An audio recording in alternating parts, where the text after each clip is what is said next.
صباح السعادة. النهاردة بقى جايبة لكم تتبيلة هايلة يا بنات للكبد. بس لو أول مرة تشوفيني وعجبك الفيديو ما تنسينيش باللايك والشير وتمني لي من قلبك الخير. كومنتك الحلو الجميل اللي هتقولي لي بتتابعيني منين. أول حاجة يا بنات أنا جبت الكبدة نقعتها بالخل زي ما بقول لكم دايما، وعصرت عليها حبتين من الليمون، نزلت عليها بقى معلقة كبيرة من الثوم المفروم. أنا فارمة الثوم يا بنات مع الفلفل وبعينه في الفريزر، ومعلقة من الكزبرة الناعم.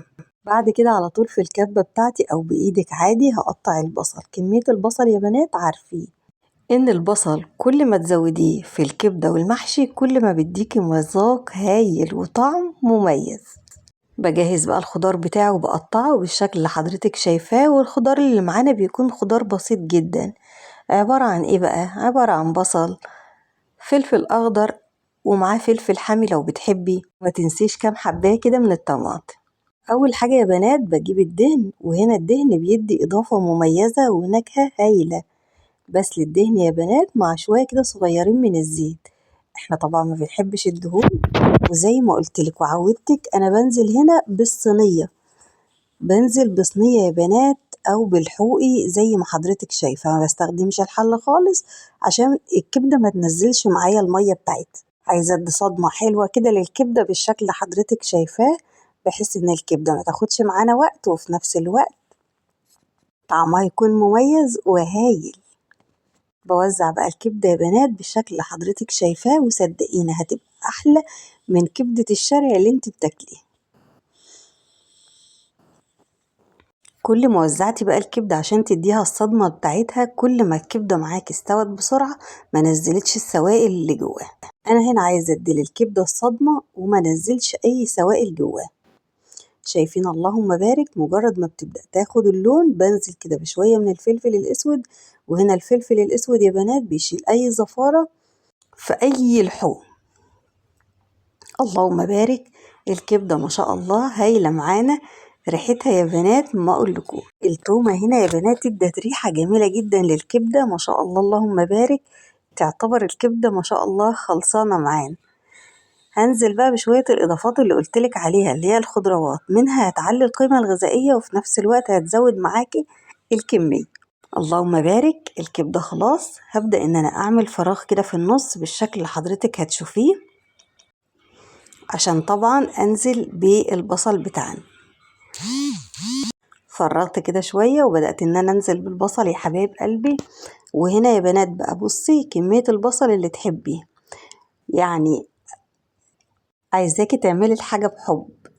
بصي زي ما بنقول كده نسبة وتناسب، يعني مش عايزاك تكتري قوي ولا تقللي قوي، انتي عينك ميزانك في الحاجات دي بالذات. نزلت كمية البصل وهبدأ أقلب بالشكل اللي حضرتك شايفاه لحد ما البصل يدبل معانا. أنا مش عايزة البصل ياخد لون، أولا بدي تسكيرة هايلة للكبدة، بدي طعم حلو قوي يا بنات، وفي نفس الوقت بيكون صحي جدا وبرضه مفيد. يلا بقى نقطع الفلفل.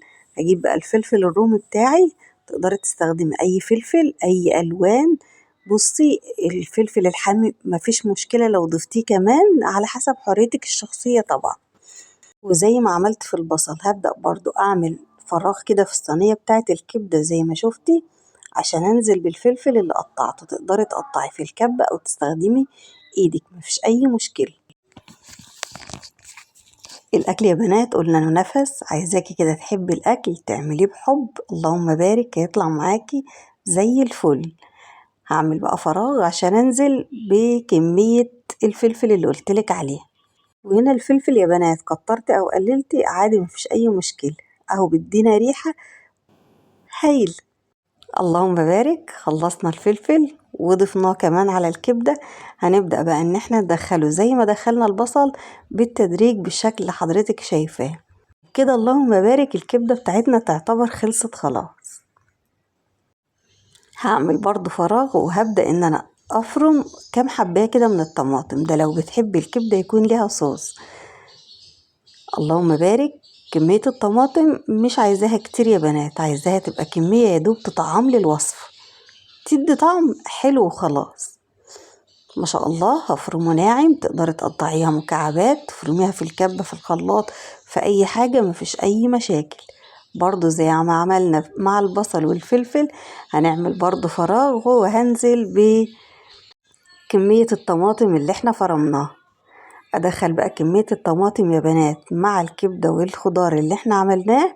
وبصي بقى في المرحلة دي ظبطي بقى الملح بتاعك، زي ما قلنا الملح بيكون عينك ميزانك. الكبدة ما بتحتاجش يا بنات ليه بهارات كتير، خلاص احنا ضفنا البهارات اللي احنا محتاجينها. لو هتعمليها بقى مع مكرونة، هتعمليها مع سندوتشات، خلاص بقى هدي بقى النار في المرحلة دي، هتغطي عليها وتهدي النار. وبألف هنا وشفا للي شاف، وألف هنا وشفا للي أكل.